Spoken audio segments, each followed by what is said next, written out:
prólogo do Evangelho de São João desenvolve, numa síntese notável, as etapas que antecedem a manifestação divina e dão condições para que ela se dê.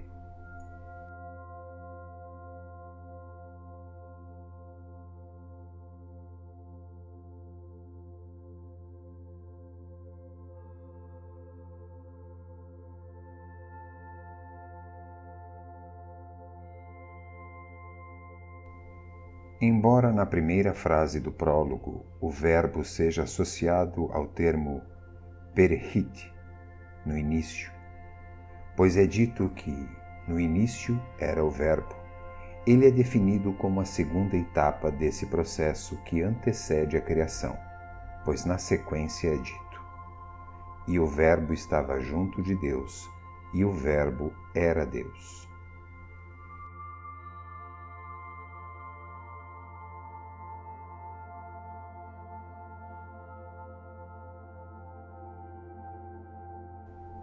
Deus, ao mesmo tempo primeiro ser e não ser, não pode definir-se em si mesmo, não pode significar-se, exceto através de sua ação emanadora, o Verbo, pois em si Deus é vacuidade, nada.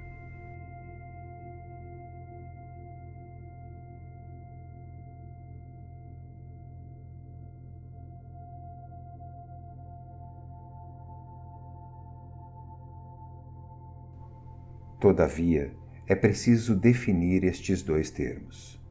Eles fazem referência ao primeiro véu da existência negativa da tradição cabalista, chamado Ain, que pode ser traduzido por nada, zero.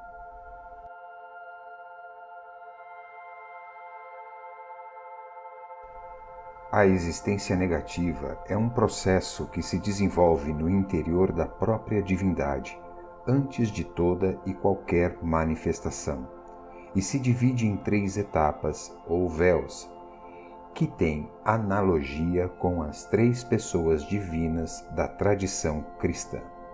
A primeira delas, Ain, também pode ser traduzida por não coisa.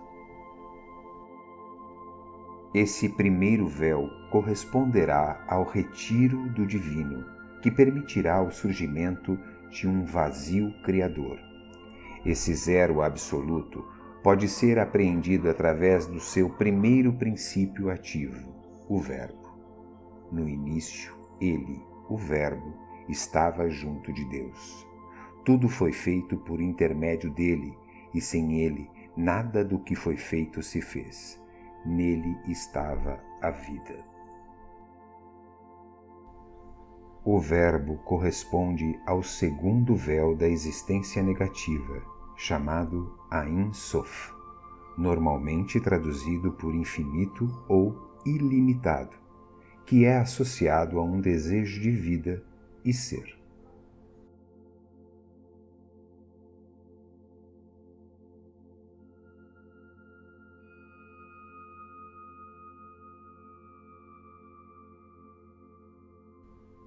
O retiro do divino é um movimento de retração do absoluto para permitir o surgimento de um lugar, uma região vazia, isto é, os mundos e as criaturas através dos quais possa manifestar-se e contemplar sua sabedoria. Esse retiro do divino estabelecerá a passagem entre a existência negativa, o absoluto, o infinito e o indiferenciado, e a existência positiva, o relativo, o finito e o diferenciado. Esse desejo de vida pede, por sua vez, um atributo ou objeto de emanação que lhe permita revestir-se e tornar-se reconhecível para si mesmo. E a vida era a luz dos homens, diz o prólogo do Evangelho de São João. Essa luz faz referência ao terceiro véu da existência negativa, Ein Sof Aur, que significa precisamente luz. Porém, é preciso destacar que, como trata-se de um campo incriado, que precede a manifestação divina, a palavra luz refere-se aqui a uma pura luz original, não dual, de certo modo potencial. Essa luz original é a primeira resistência, a primeira atividade do Verbo, de maneira que ela, ao mesmo tempo, vela e revela a divindade.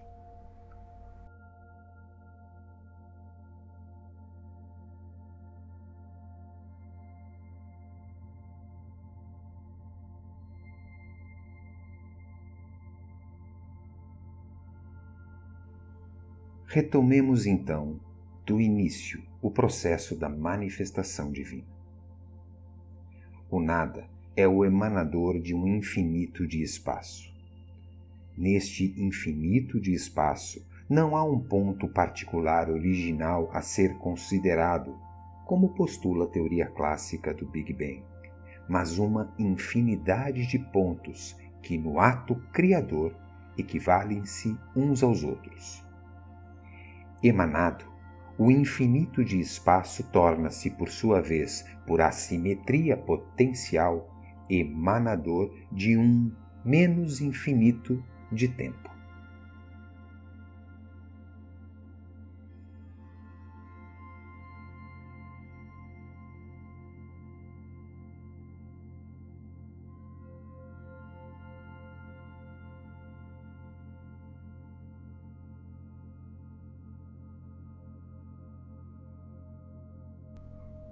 Essa luz não dual, potencialmente temporalizável, emanada do Verbo, torna-se, por sua vez, emanadora da manifestação.